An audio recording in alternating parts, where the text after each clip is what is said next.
Assalamualaikum warahmatullahi wabarakatuh. Di sini saya akan mempresentasikan model simulasi sistem produksi dengan sistem dinamik guna membantu perancangan kapasitas produksi. Perkenalkan, nama saya Misut PR dari kelas A5, Stambuk 130 2018 0205. 1. Apa yang disimulasikan? Yang mau disimulasikan dari artikel tersebut yaitu simulasi sistem produksi dengan sistem dinamik guna membantu perencanaan kapasitas produksi.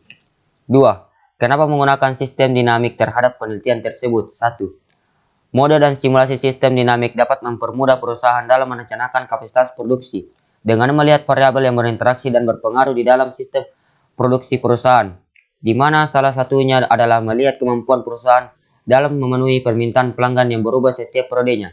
2. Sistem dinamik dapat membantu mencari solusi persoalan yang melibatkan interaksi dan timbal balik antar variabel yang dinamis di antara produksi sebuah perusahaan. 3. Simulasi sistem dinamik PT Kasin dapat membuat model sistem produksi untuk mengetahui hubungan dan nilai variabel di dalam produksi serta dijadikan pendukung perencanaan proses produksi yang efektif dan efisien untuk memenuhi keinginan konsumen. 3. Variabel yang signifikan yang bisa mempengaruhi kapasitas produksi. Pada tabel 2 di bawah ini bisa kita lihat variabel yang signifikannya.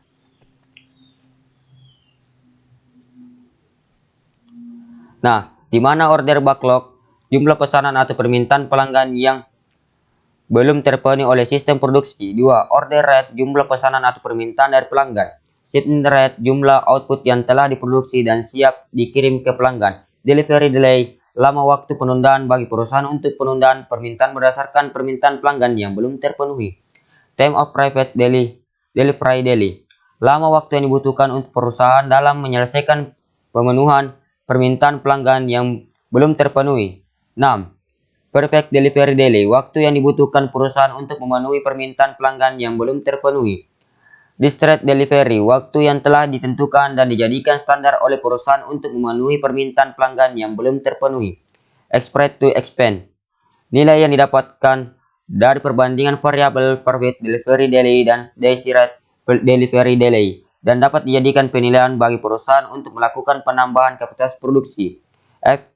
Effect to pressure, nilai pengali yang didapatkan berdasarkan variabel pressure to expand untuk memenuhi beberapa perubahan kapasitas berdasarkan delivery delay. Average order, rata-rata jumlah permintaan dari pelanggan. Internal capacity, kapasitas yang dimiliki perusahaan sebelum dilakukan perubahan.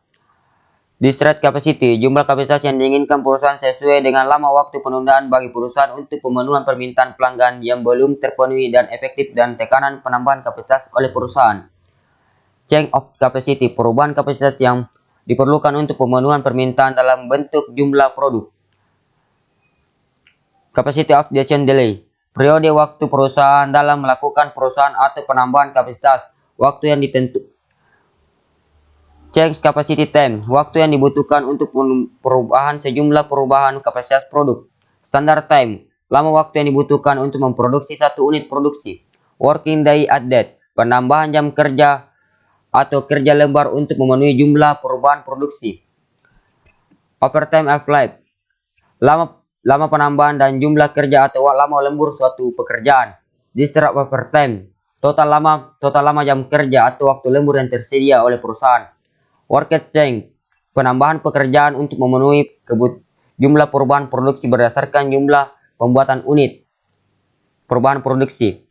Unit pressure per worker, jumlah unit yang didapat diproduksi oleh pekerja. Working days, jumlah hari kerja selama berbulan-bulan.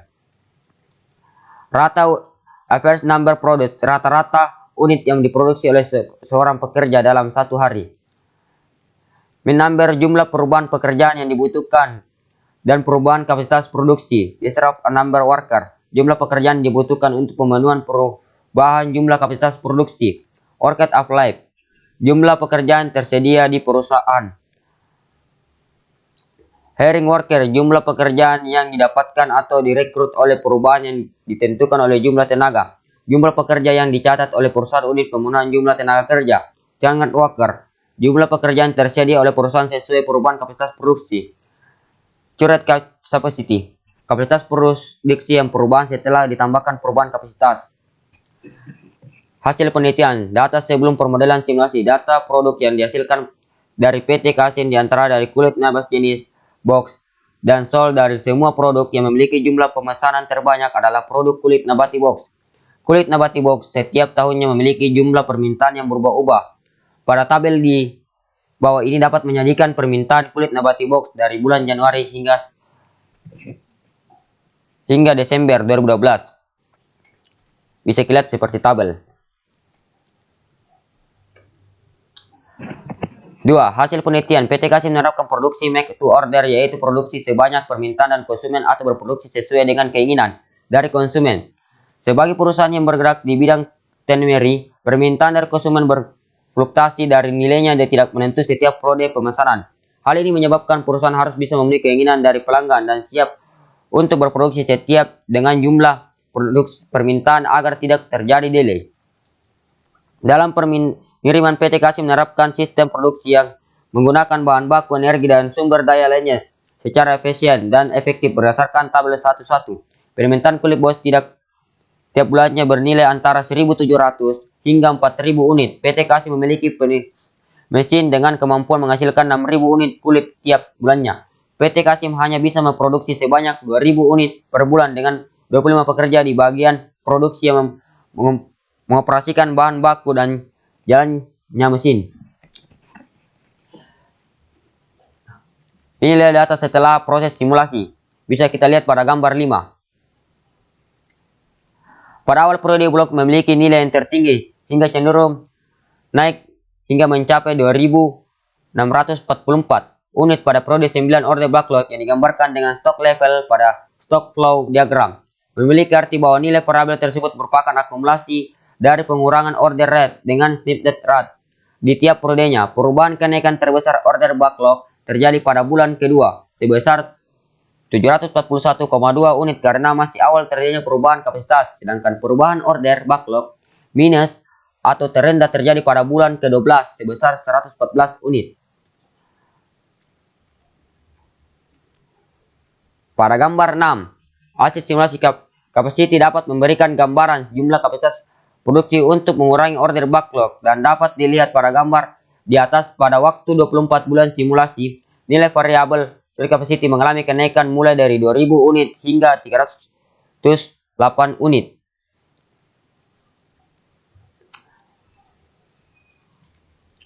Pada periode 1 hingga 10, current capacity berada di kisaran 2.000 unit.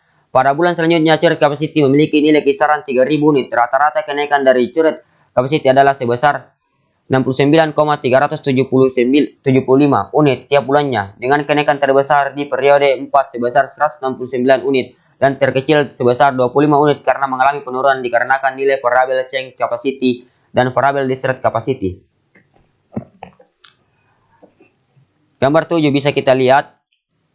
Di sini efek of pressure cenderung memiliki nilai dan kisaran 0,29 sampai dengan 0,3 hingga grafik terlihat konstan.